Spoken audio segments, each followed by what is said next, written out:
Welcome to the Bench Warmers, the sports podcast where the takes are fire, the laughs are loud, and the stats, well, let's just say they're debatable. Bishop, Pops, Marlon, and Jason are calling it the way they see it, straight from the fans' perspective. Grab a seat and join the bench. It's game time.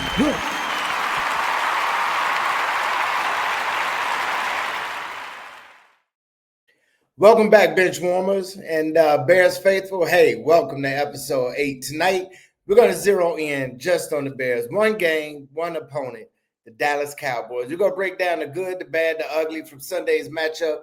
We're going to talk a little bit about the stats, the highlights, the miscues, and what this means for our Bears going forward. But before we get into all of that, let me go ahead and bring in Pops, the old head. I got him with me today. Marlon and Jason couldn't make it. They had some work commitments, and hey, I do understand. But Pops, it's me and you. What's going on, sir? It is all good. Good to be here with you to talk about the Bears' victory. Isn't that something? We finally got a W. Man, I'm happy about that. So, hey, before we jump into this, as we do around this time, we're going to go ahead and take us a little bump or something. What you got here tonight, Pop? This is called Elijah Craig. Ooh, The proof is 127 proof. This is for real men only. If you drink this, it's guaranteed to put hair on your chest. Hey, I like it. Good stuff. And me, I got the Hornitos tequila. I don't really have that much to say about that. So you got me on that one. But nonetheless, we can go ahead and take this shot. Salute. Salute.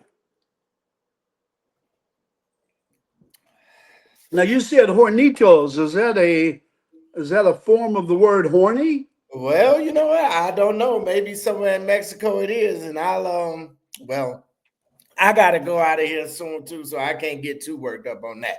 So, Right. Moving right along. So here, first, let's talk about the skinny of the game. The Bears beat the Cowboys 31-14 at home in Soldier Field. Total yards, 385 yards. Actually looked like an offense this week. Caleb was 19 for 28 with 298 yards, 4 touchdowns, 0 interceptions with 142 passer rating. And just starting off there, what did you think about the offense, Pop? Well, Marcus, you said everything except for one important thing. There were no sacks. 0 sacks. And I was 0 sacks. So that is the first time in many, many games that the Bears have gone without giving up a sack. Yeah. I think that they did a wonderful job offensively. I think Ben Johnson was totally embarrassed by Detroit the week before and made a decision this week that he was going to make up for it with the preparation and the execution. I think they did exactly that. And I was very proud of my Chicago Bears. Yes, sir. So, wow. Think about this. When's the last time you seen a flea flicker, Pop? And the Bears went for a 65-yard flea flicker from Caleb to Luther Burden III, who had 3 catches and 101 yards. I mean, what'd you think about that play? I mean, I couldn't do nothing but scream at the TV. Well, the last time I did a flea flicker, it was when I flicked a booger on somebody. But the bad part is they didn't even know it, so there was no applause. Right. But hey, man, what a play! What creativity! Look, the lateral back to Caleb from DeAndre Swift looked like a pop up in softball. And that was scary. I was totally expecting somebody to pick off the lateral back to Caleb, but they didn't. Caleb adjusted so quickly, went flat-footed immediately, and threw the ball over 60 yards in the air on the money. Go Bears. And threw an absolute dime. And so I'm really liking what Luther Burden is looking like. And I'm really liking what this tag team of Caleb Williams and Rome Odunze is turning into. I mean, they drafted them together, and it seemed like they did it for a reason, and it seems like that reason is working out. I agree. Odunze has become, as I said 2 weeks ago, the Bears' #1 receiver. Yeah. I love 90% of that. The 10% that I don't like is the uncertainty of what that's going to do to DJ Moore's personality, confidence, willingness to play. I hope that he stays a team player and just becomes part of the cast and is okay with that as long as they're winning. Yeah, because I have seen DJ Moore go into a place where it just doesn't seem like he really cares about the game, and he actually kind of looked like that when he scored that touchdown. And actually, the best thing about that touchdown was the guy that tried to celebrate with him. Uh, he absolutely flew over the top of him. And I mean, that was the best part of this play right here. If you can see it right here. I mean, at the end of this play, DJ catches the ball and he just very nonchalantly, yeah, I caught that. And there go my man Zacchaeus just flying over the top of him. Well, Zacchaeus was trying to show Ben Johnson that he's got hops. He So showed him he can fly like Superman because he absolutely flew over his shoulders. So when Ben Johnson saw that, he told Zacchaeus, "Okay, you can get 10 more minutes next game." Yeah, right. So I mean, man, the Bears look good. In the red zone, they scored 2 out of 3 times. So I mean, and check this out: third down, the Bears converted 57% of their third downs. It's been a while since we've seen that. It's amazing. It's an amazing stat. Yeah. And so, I mean, just the Bears, all in all, offensively in this game, I think probably really showed who they can really be. If we can get this consistently, that offense is going to be a problem. Well, and I think you nailed it, Marcus. Consistency is going to be the challenge for a young, inexperienced team. Yeah. A team who I think is capable of disastrous lows and amazing highs. Yeah. And in the last 2 weeks, we've seen both of them. We've seen them give up 52 points, and then we saw them shut out Dallas in the last 2 quarters. So I kind of expect that might continue for several weeks while the Bears solidify, find out exactly who they are, and make it a point to become that. But I tell you, last week was refreshing. It was. I think it said a lot to Ben's coaching. These last couple of weeks, he's done some questionable stuff. Not kicking the field goal and going for it on fourth down when he shouldn't have. But this week, I think Ben coached a game. And I'm proud of that. I say my boys, if they can keep this up, they're gonna be a problem. Now, here's the issue though. It's like as the offense is getting better, the defense is downgrading. I know we was watching the game and you sent a text and said, "Hey, is Sweat playing?" And he absolutely was playing, but you never heard his name. What's going on with that D line? Well, I think they're double teaming Sweat.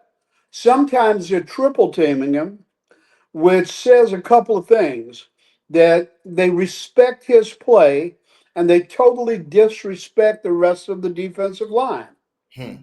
And so the defensive coach, Dr. Allen, is going to have to come up with some stunts and some schemes that off balances and offsets other teams' ability to take Sweat out of the game. Mm-hmm. Yeah, get some stunts and get some movement around that line. I think that could work out. But despite not really getting any real penetration and scaring Dak too much, the defense kind of showed up this week. That strip by Tyreek Stevenson, I think that did something to the Bears, to the whole team. It was one of the most amazing plays I've seen in over 60 years of watching the National Football League on so many levels. First of all, just athletically, to be able to do what he did, to take the ball while they're both in the air going out of bounds, like a moment in time, is just something that you probably have never seen before. I know that I haven't. Yeah, Tyreek played a good game. He needed to. yeah, The Bears coaching staff was beginning to get down on Tyreek for a variety of things, including his inability to stay focused and to stay in the game on every play. I think he did it this week. I think Ben Johnson and Allen are very happy about it, and let's hope it continues.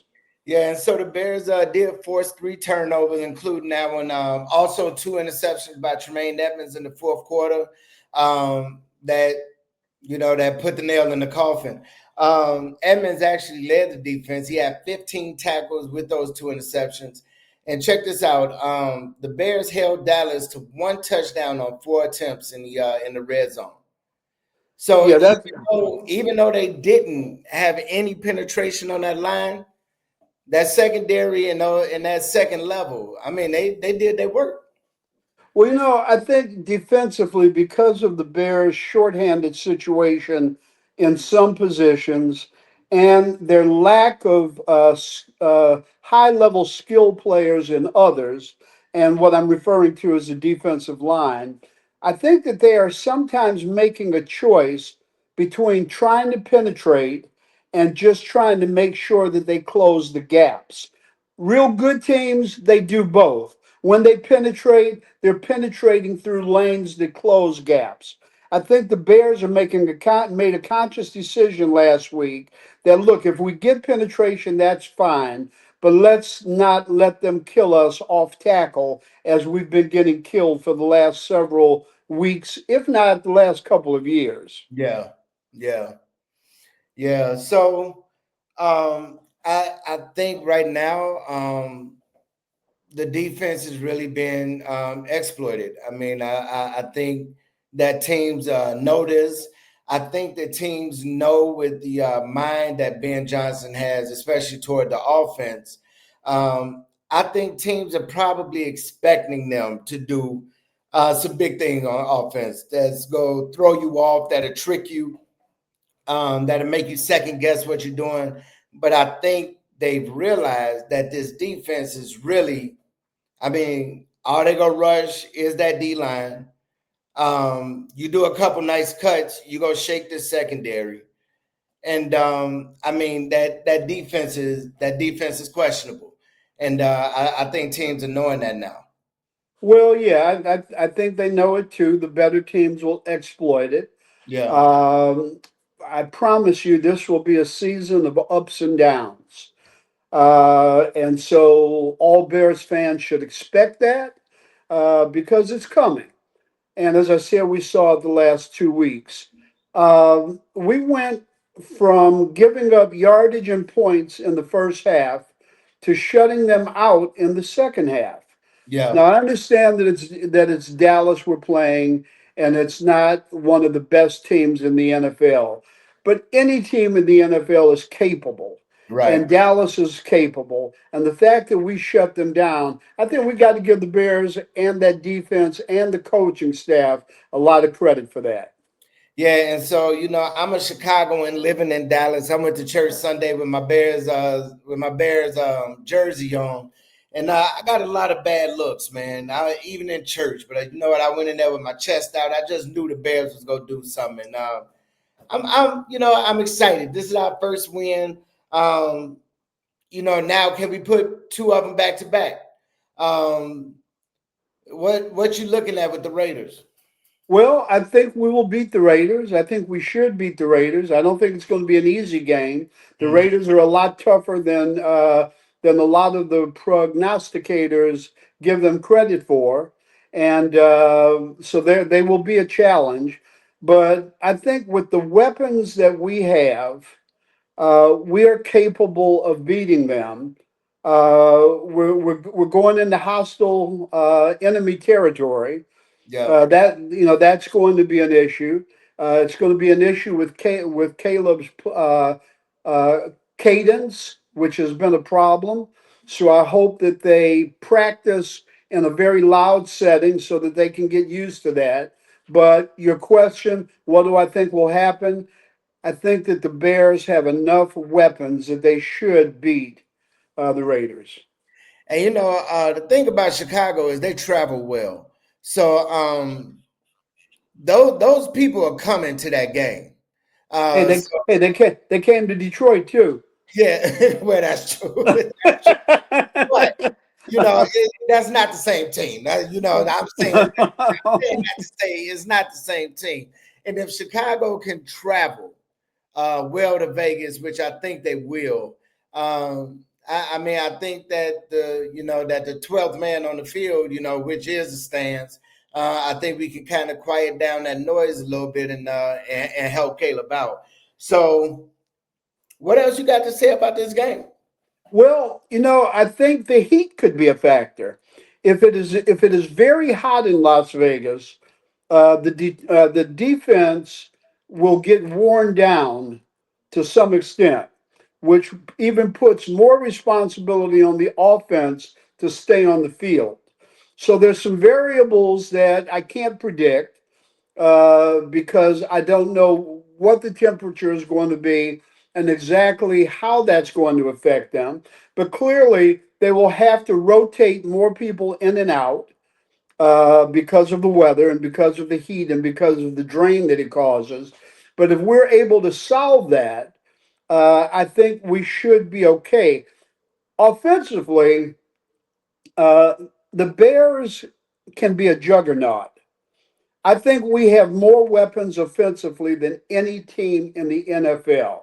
Absolutely. And as you know, I'm not the one to talk hyperbolically. How you like that one? Check you out, Hyperbolically. man. Come on. I am not the one to talk with hyperbole. I kind of try to stick to the facts, but the Yeah. facts are that the Bears on offense have as many weapons as anybody in the NFL. I think that their real challenge is the running game. I think Swift only had about 38 yards rushing against Dallas. That's Uh, Even though I think he had 60 or 70 yards pass receiving, which was really good to see. But I do not blame that on Swift. I think the Bears are going to have to do a better job at opening up holes on that offensive line.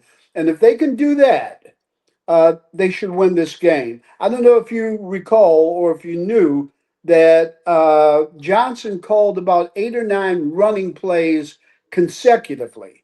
mm-hmm. When was the last time you saw Yeah. the Bears do that? Yeah. And what a great way to wear down the defense. Yeah. And Yeah. so, if we can stick to that balance of running and passing, will be a problem for the Raiders. Yeah, and if we can really get that running game going, it opens up so much for Caleb. Because at some point, if the defense is seeing that, hey, they running in between the tackles, they getting 4 to 5 yards every time they run this ball. We need to break down in the middle, and that opens up those passing lanes for Caleb to do a nice little play action, a boot. He likes to run, so get him on a bootleg coming out, and that can open up a lot. So I really like going toward that run game, and that's how you exert dominance on the team. Well, it does. I used to love to watch wrestling, even though real wrestling, not the Hulk Hogan wrestling, the other Right? Yeah, the yeah, real yeah, wrestling. yeah, I used to love to watch it because there's probably no better example of mano mano sports. yeah, It's me against you, and my job is to just basically make you quit. yeah. And similarly, a good running game where you are successful play after play will ultimately make the defense quit. hmm Yeah. And so, you see that with teams like, like Baltimore. They exert force through Derrick Henry. Although lately, for whatever reason, in the fourth quarter, he just likes to let go of the ball. Well, And I heard he had been hanging out with Diddy and he had oil all on his hands. And so he said he was going to stop that, so he won't fumble too much anymore. Well, but I hope you're right because I'm a Henry fan, and to watch him go over on the sideline and pout the way that he did on Sunday kind of did something to me. Well, you know what was the most interesting thing about that pout is how he tried to throw himself on the bench, but his timing was way off, and he looked like he could barely stay. He looked like a drunk. So that was hilarious. Yeah, that was pretty funny. But Baltimore does that. You know, they're gonna put Derrick Henry down your throat and make you stop him. And if you don't, you know, they're gonna keep doing it. And when it feels like you do, they're gonna run that play action, and Lamar Jackson is gonna do what he does. So if the Bears can find a way to get that run game consistent, and man, I'm really, if I had to gauge it on today, on Sunday, I like the trajectory that they're going. And again, we said as long as we saw progress, we would be happy. And I think Yeah. Sunday was a progressive game. So, man. And So hey, go ahead. look how well DeAndre Swift did with those short passes he caught where he had an opening. He had Yeah, a couple of passes that he ran after the catch for more than 20 yards. yeah, So he demonstrates that he has the capability. He's not the kind of guy to hit the hole, and there is no hole, and that he busts it open like a Derrick Henry would, yeah, and just bust through it. That's not his game. If we're going to use him effectively, we've got to make openings. But he has proven both before he came to the Bears and with his open play with the Bears that he is capable of doing big things. And I believe he will. I think we got to use Roshan Johnson more to punish the defensive line. yeah, because he's running downhill all day. Yeah, so we need somebody to soften up that defensive line, which would give Henry a chance. Which would give Swift a chance to explode. Yeah. Now, just real quick, address the elephant in the room. Is it a different game if CD Lamb was playing? Yeah, I mean, he's one player. Of course, it's a different game because he's a great player. Mm-hmm. But would it have been enough for them to snatch the victory? I doubt it. I think once Stevenson just took the ball from the dude, I mean, just punked him out. Give me that ball, Give me and that. and Yeah. just and took the ball. I think it was over then. Yeah. Yeah. Yeah. So I was glad that Eberflus didn't get his chance to come back in and get the W. So great win by the Bears. So going forward, it gives the Bears some confidence that they can go out there and do their game plan. It validated some of these offseason moves that we looked at and maybe questioned. Um, have you heard anything about Colston? I heard he got injured or something. He did get injured. There has not. I have not heard an update on the seriousness of it. But tomorrow we will. They're required to give an update, so we'll know tomorrow. Okay. All right. So, but still, the concerns for going forward, consistency, the depth. Do we have enough to go deep enough to where, if somebody really goes down, do we really have that next man up, or do we just have some people that's sitting around praying that they don't really get in? And Well, go ahead. no, I'll wait. Go ahead. And can this defense really pressure the quarterback in future games? Because we're going to need that. We can't keep being stagnant on that D line and expect to keep winning games. So, two questions: one about the offense, one about the defense. As far as the offense goes, I think that one of the Bears' biggest problems is that they have too many weapons. Hmm. Did you hear what I just said? Yeah, I did. It's a I blessing. think they have so many weapons that Johnson is going to struggle to find out how to utilize all of them in the same game. And here's a tricky thing. That's not easy. And if he doesn't do it and they lose, the town and the sports media is going to be all over him.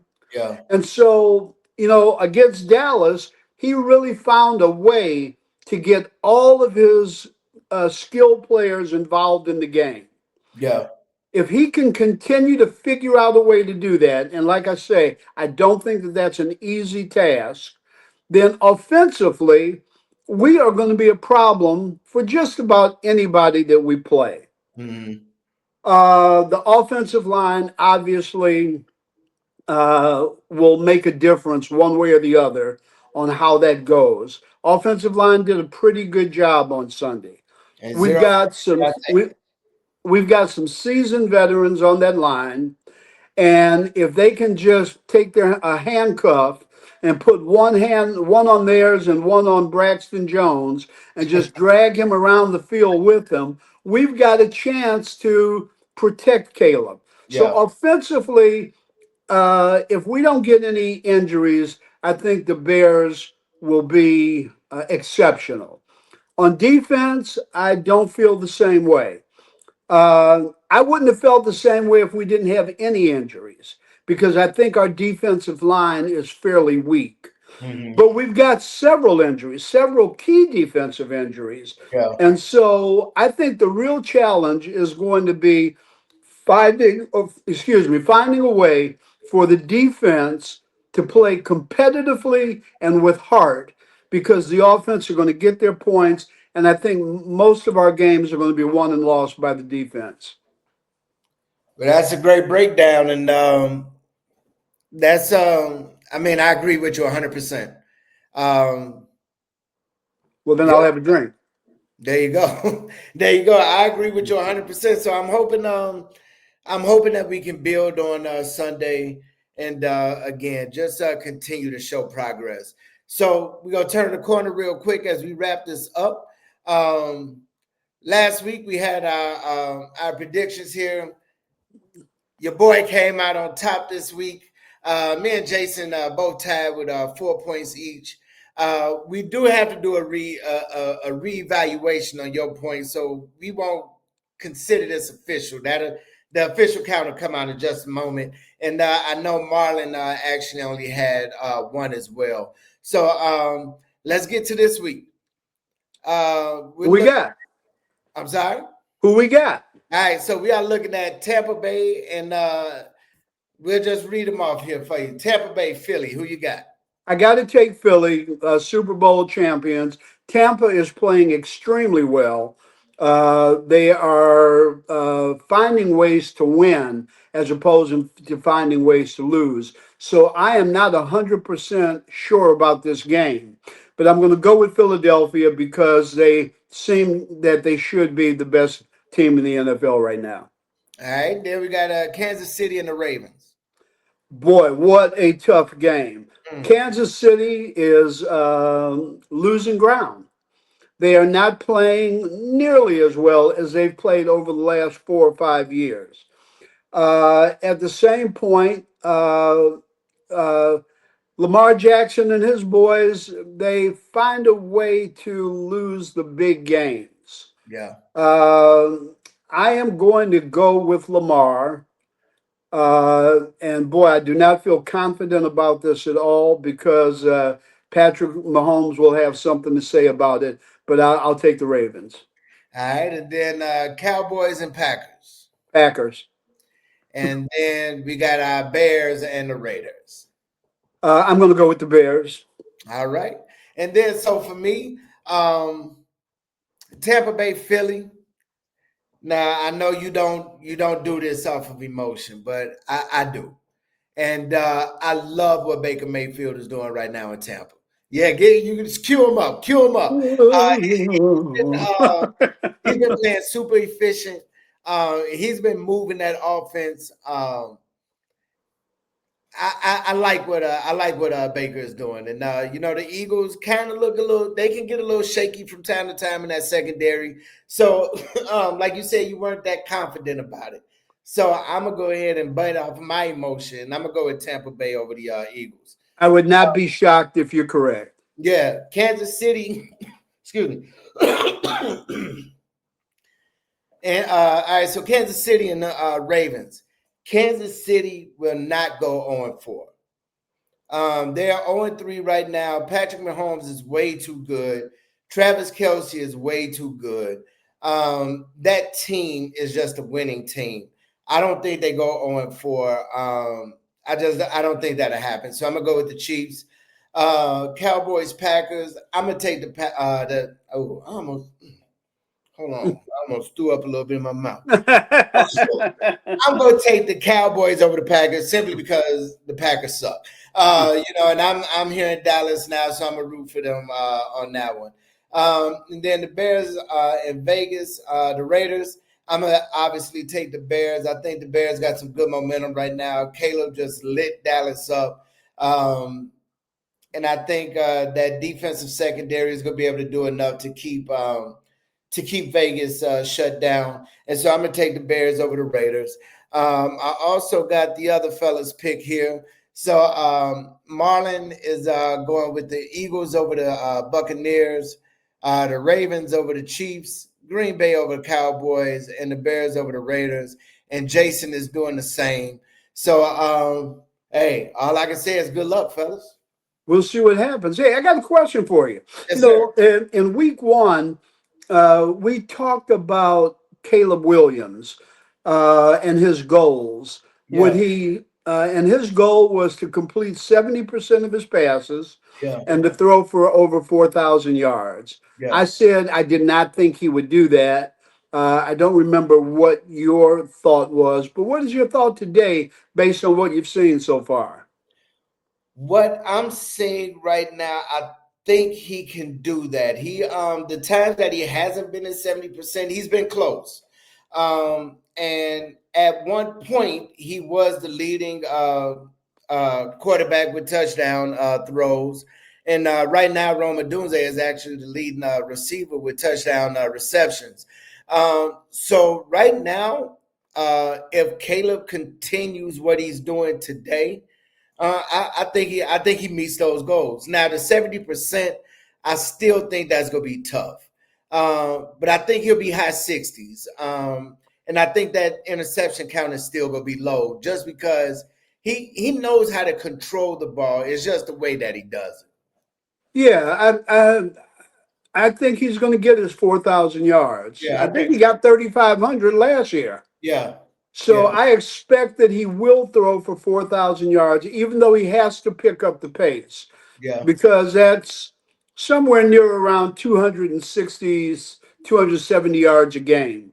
He did that last game against Dallas, but he did not do that, or really, I don't think he came close to it in the first two games. So he's got to pick up the pace.